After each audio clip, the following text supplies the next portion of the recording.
Salut tout le monde! Aujourd'hui, je vais continuer mon Q&A avec les questions qui me restaient à répondre. Fait que les premières questions, c'est pas mal sur YouTube. J'ai Julie Dufort33 qui me demande pourquoi as-tu créé une chaîne YouTube. Puis Mademoiselle L2O qui m'a demandé comment t'es venue l'idée de faire des vidéos YouTube.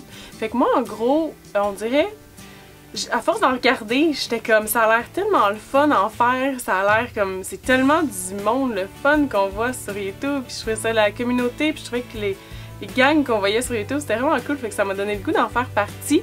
Puis c'était comme, j'avais besoin d'un défi, on dirait un moment donné on tombe dans la routine, puis si on se lance pas des défis, puis si on fait pas des choses, ben on finit par être dans la routine pour toujours, puis c'est pas nécessairement le fun. Fait que j'avais besoin de ça, j'avais besoin d'un défi, puis de partager, puis de rencontrer du nouveau monde. J'ai tellement rencontré de monde avec YouTube que j'aurais jamais pensé à quel point, fait que je trouve ça tellement le fun, j'adore, je le regrette pas, mais pas du tout. Puis ensuite, il y a Myriam Saou qui me demande comment débuter sa chaîne YouTube. Puis en gros, ce que je pourrais dire, c'est vraiment, on a besoin de beaucoup d'idées, d'un minimum de temps aussi, je trouve, parce que ça demande pas mal de temps à faire YouTube, fait qu'il faut être capable de...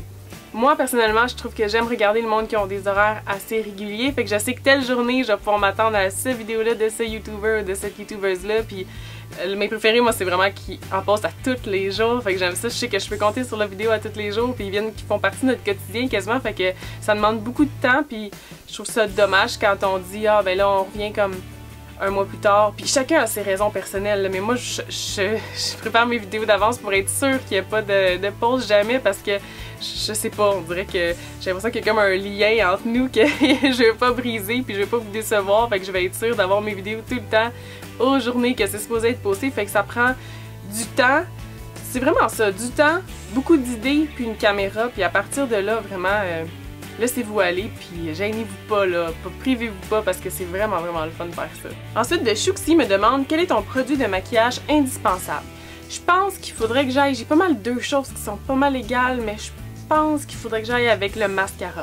Parce qu'autrement, vraiment close, très proche, deuxième position, ça serait le cache-cerne, mais numéro 1, ça serait mascara. Martine à la librairie me demande quelques questions. Elle me demande quel voyage que tu as fait qui t'a le plus plu. Puis ça, c'est quand même dur à choisir, je trouve, parce que chaque voyage était tellement différent, puis était tellement quasiment magique, là. J'adore voyager, puis c'est toujours avec mon monde que je pars, puis avec ma famille, puis du monde que j'aime, puis c'est... Moi, j'ai toujours trouvé que c'est pas tellement où est-ce qu'on s'en va, mais avec qui on s'en va. Fait que vraiment, ça devient un package deal quand on s'en va dans des places le fun, mais c'est vraiment avec qui on est. Fait que on dirait que je pense pas que je pourrais choisir une place, mais c'est sûr qu'il y a des gros voyages, comme mettons mon voyage en Thaïlande qui est assez marquant parce que c'était loin, puis c'était un gros 3 semaines, puis on a fait énormément de choses. Mais en même temps, je trouve que chaque voyage que je fais, admettons, à chaque été, aller visiter ma soeur au Michigan sont aussi spéciales parce que c'est quelque chose qui me tient vraiment à cœur, puis c'est avec des gens que j'aime. Fait que c'est un petit peu dur à dire, mais je pense que... Puis mes voyages quand j'étais jeune aussi, là, avec mon père, puis avec ma mère, quand on allait se promener, puis tout, puis... Oh, j'aurais de la misère à choisir! Faut que je dise qu'ils sont toutes égales. La croisière était particulièrement spéciale, puis c'est une des plus récentes que j'ai en tête, fait que... Peut-être, sinon j'ai mon récent voyage à Chicago aussi, fait que je vais juste toutes les nommer. Il était pas mal tout le fun. Quels sont tes projets de vie? Où te vois-tu dans 5 à 10 ans? Aussi qui servent un petit peu ensemble, fait que on dirait que j'ai de la misère à savoir, je sais pas trop qu'est-ce que je veux faire. Je suis rendue un peu vieille pour dire ça, hein, mais c'est sûr qu'il y a la photo que j'aimerais vraiment plus être capable de développer ma carrière là-dedans, mais c'est pas évident. Mais autrement, c'est sûr que je vais avoir des enfants, c'est sûr que j'aimerais ça me marier, c'est sûr que c'est pas donné à tout le monde, c'est pas tout le monde qui a la chance de trouver leur mari ou l'amour de leur vie, admettons, là, je veux dire, ça peut pas arriver, là, je suis consciente, mais ça serait vraiment dans mes projets, là, c'est sûr, dans 5 ans, j'aimerais ça au moins avoir, au moins être mariée, au moins avoir des enfants, parce que dans 5 ans, je vais avoir 32 ans. Je vais être vieille, dans 10 ans, je vais en avoir 37. Ouais, j'aimerais ça être rendue là, ça serait vraiment cool. Ali Sarah aussi me demande quelques questions. Fait que la première question, c'est veux-tu un autre animal? Si oui, lequel? Moi, j'adore les animaux, comme vous savez peut-être, et si je pouvais, j'aurais toutes les sortes d'animaux possibles, j'en aurais tellement, mais là je pense que dans mon petit 3,5 avec mes garçons puis ma tortue, je pense que c'est assez parce que c'est pas très grand, puis j'aimerais énormément être foyer d'accueil puis avec les chiens puis essayer de d'aider, de faire du bénévolat là-dedans, puis avoir des chiens chez moi pour un certain temps, le temps qu'ils guérissent, parce que c'est quand ils sont malades, admettons. C'est ça que j'ai fait avec mes garçons, c'est comme ça que je les ai eus dans le fond, fait que je voulais pas les avoir pour toujours, mais finalement, ils ont volé mon cœur, puis j'ai pas pu m'empêcher de les garder. Mais c'est ça que tout le monde dit qui va arriver aussi si je commence à être famille d'accueil pour les chiens ou pour d'autres chats, même que je vais finir par toutes les garder. Fait que j'aimerais beaucoup faire ça pour être comme famille temporaire, tu sais, famille d'accueil pour aider. Fait que ça serait comme mon compromis entre avoir plein d'animaux, puis ça. Mais sinon, autrement, avec mes garçons, puis ma tortue, je pense que j'en aurais assez. Je pense pas que je serais prête à avoir un chien de sitôt, de toute façon. Pourquoi le droit du mariage gay, c'est si important pour toi? Préfères-tu les gars ou les filles en amour? Question sans aucune discrimination. Moi, je préfère les garçons en amour. Mais on dirait que j'aurais la misère à expliquer. Pour moi, c'est quelque chose qui est tellement... C'est tellement naturel pour moi. Je comprends pas qu'il y a du monde qui peuvent en vouloir à d'autres mondes carrément pour aimer, là. Je veux dire, pour moi, c'est quelque chose qui est tellement illogique, mais tu sais, je vais être comme ça avec tout ce qui est de fermeture d'esprit ou tout ce qui est d'ignorance. Je vais être comme ça aussi pour ce qui est du racisme ou du sexisme. J'ai aucune espèce de tolérance là-dessus, là. Je trouve que c'est absolument inacceptable, mais on dirait que, je sais pas, pour ce qui est de... C'est un sujet qui est tellement souvent abordé, puis que j'ai tellement de monde autour de moi qui sont toujours en train de faire des commentaires ou des jokes homophobes qui se trouvent tellement drôles, puis moi je trouve ça détestable, j'ai bien la misère avec ça. Fait qu'on dirait que c'est juste que c'est une des causes que j'ai le plus d'occasion de défendre autour de moi, fait que je sais pas pourquoi ça me tient autant à cœur, mais c'est comme, ben pourquoi pas, je veux dire, quand le monde empêche d'autres mondes de s'aimer, alors comme ils devraient avoir le droit de s'aimer, c'est sûr que si on les défend pas ou si on n'est pas tout le monde là à se tenir, ben là on fait pas mal dur comme société, mais en tout cas, fait que je sais pas, tout ce qui est ignorance là, ben la misère avec ça, fait que je suis pas capable de me taire là-dessus, faut que je dise mon opinion. Elle me demande, es-tu bien avec ton image quand tu regardes tes vidéos? Moi je dirais, c'est sûr qu'avant de filmer mes vidéos, je prends mon temps puis je me maquille, puis je fais mes cheveux, la couette prête, puis j'essaye d'être le plus comme flawless, d'avoir le plus. Fait que c'est sûr que quand je regarde mes vidéos, je veux dire, quand j'ai pris du temps à me préparer pis tout, habituellement je suis contente de ce que je regarde, là. Mais même des fois, là, je me suis habituée, ça m'a énormément aidé YouTube, parce qu'avant, j'étais super complexée par mes cernes, puis je me promenais pas sans maquillage, jamais.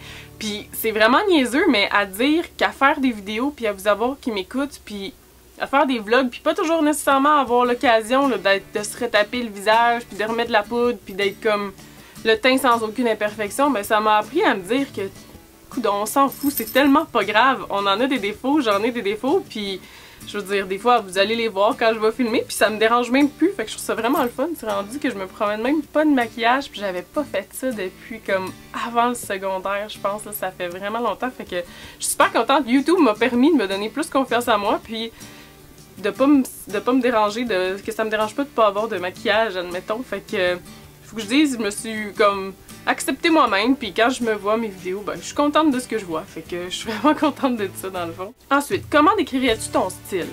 J'aurais un petit peu de misère à décrire mon style parce qu'il y a des journées où je vais être super girly, puis je vais porter des robes, puis des boucles dans les cheveux, puis des choses comme ça, puis d'autres journées où je me comparais à un gars qui est habillé à côté de moi, puis on pourrait carrément porter le même outfit, là, tu sais, un coton ouaté, des pantalons, des Vans, puis une tuque sur la tête. Fait que moi, c'est ça que j'aime. Je trouve que c'est le fun d'être une fille parce qu'on peut passer d'un extrême à l'autre, puis j'aime pas ça me priver à juste comme un style. J'aime ça, une journée être super relax, une autre journée être super habillée, super propre, ou comme...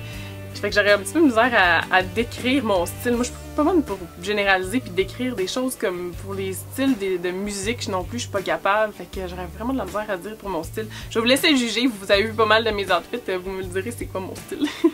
Es-tu une artiste? Que fais-tu comme art? Il y a du monde qui appelle la photographie un art. Moi, je suis pas certaine que j'appelle ça de l'art à cause que on utilise une caméra. Fait qu'à ce moment-là, je trouve que c'est un outil qui crée plus que c'est nous-mêmes. Fait que j'aurais de la misère un petit peu à appeler ça de l'art. Mais sinon, j'ai toujours beaucoup aimé dessiner. J'étais quand même pas pire en art plastique, mais j'ai pas mal laissé ça de côté. Mais je pense pas que je me qualifierais d'artiste, là. Je pense que ça serait un petit peu trop poussé. Ce que tu aimes le plus faire dans la vie? Je dirais que ce que j'aime le plus faire dans la vie, de choisir juste une chose, c'est assez difficile, mais je pense que c'est sûr qu'il y a une des choses, ça va avoir super quétaine, mais c'est de passer du temps avec ma famille parce que on peut pas rien demander mieux, là. La famille, c'est vraiment pour moi, c'est ce qui est le plus important, c'est ce qui m'ont tenu depuis que je suis tout petite, puis qu'ils ont toujours fait partie de ma vie, fait que j'essaie de passer le plus de temps avec eux autres, mais je dirais qu'il y a ça, puis voyager, puis faire des vidéos YouTube, puis manger, ce que j'aime le plus faire dans la vie, manger, oh my god, j'aime tellement ça, manger, puis écouter des émissions aussi, puis prendre des soirées relax, il y a beaucoup de choses que j'aime faire dans la vie, j'aurais jamais besoin d'en dire juste une, mais je dirais, si je peux manger avec ma famille, ça, je suis au paradis. Ta fête de l'année préférée et pourquoi? Entre l'Halloween, Pâques, la Saint-Jean, Noël. Je pense que j'aime beaucoup les fêtes. Moi, j'aime toutes les fêtes. J'adore l'Halloween, j'adore Noël, j'aime la Saint-Valentin, même si j'ai toujours été célibataire à la Saint-Valentin. Moi, je trouve ça le fun. C'est une occasion de manger du chocolat, fait que c'est toujours le fun. Mais je pense que la numéro 1, ben là, Pâques aussi. Toutes les fêtes, c'est le fun parce qu'on peut manger des bonbons. Comment on peut pas aimer ça? Mais je pense que la plus spéciale, puis pour moi, celle qui dure le plus longtemps parce qu'elle commence vraiment le 1er décembre parce que je commence le 1er décembre avec mon frère, je le force à écouter nos films de Noël parce qu'on avait nos films de tradition quand on était plus jeune, puis avec ma soeur aussi, mais malheureusement elle est loin, fait que je peux pas toujours le faire avec elle. Fait qu'on avait nos films de tradition quand il était petit, puis là il est rendu à 16 ans, presque 17. Fait que les films de tradition de Noël, là, ça l'intéresse plus ben, mais je le force à les écouter quand même. Fait qu'on commence le 1er décembre à décorer, puis à faire des pains d'épices, puis à manger des bonbons de Noël, puis à écouter nos films de Noël. Fait que moi c'est tout le mois que j'adore pour Noël, fait que je pense qu'il faudrait que ça soit ça, parce qu'on dirait que j'aime toujours un petit peu moins le 24-25, je trouve que c'est quasiment stressant le 24-25, mais j'aime le mois précédent, j'adore ça, fait que faut que ça soit ça, c'est Noël. Est-ce que la petite sirène est ta princesse préférée de Disney et pourquoi? Ben, on dirait que je l'aime beaucoup, la petite sirène. J'avais une douillette d'elle quand j'étais super jeune, puis j'avais des draps aussi, puis ma soeur elle avait la tapisserie dans sa chambre, je trouvais ça tellement cool, mais j'aime beaucoup Belle aussi. Puis j'aime, je pense que ça serait entre... Oh, Jasmine aussi, je l'adore. C'est dur de choisir. Je pense que ça serait entre ces trois-là. Belle, Jasmine, puis Ariel, je pense. Il y en a beaucoup, par exemple. Un jour, veux-tu aller à Walt Disney? Mais je suis allée quand j'étais très jeune, quand j'avais 6 ou 7 ans, si je me trompe pas, avec mes grands-parents puis ma soeur. Mais j'aimerais vraiment ça y retourner puis le voir avec mes yeux d'adulte, là. Ce serait vraiment cool. Ok, fait que là, il m'en reste encore beaucoup, puis j'ai fait quand même une vidéo de quasiment, je pense, au moins 15 minutes. Fait que je vais faire une autre partie. Vous allez avoir eu des PJ Sunday à tous les mois, à toutes les fins de semaine ce mois-ci, plutôt que juste le deuxième du mois. Fait que je suis désolée pour ceux qui m'ont envoyé leurs questions, puis ça fait un petit peu de temps à les répondre, mais c'est juste que je vais m'assurer de pas vous faire des vidéos d'une demi-heure parce que des fois, je veux pas que vous trouviez ça trop long. Fait que je vous prépare un autre pour la semaine prochaine. À bientôt, bye bye!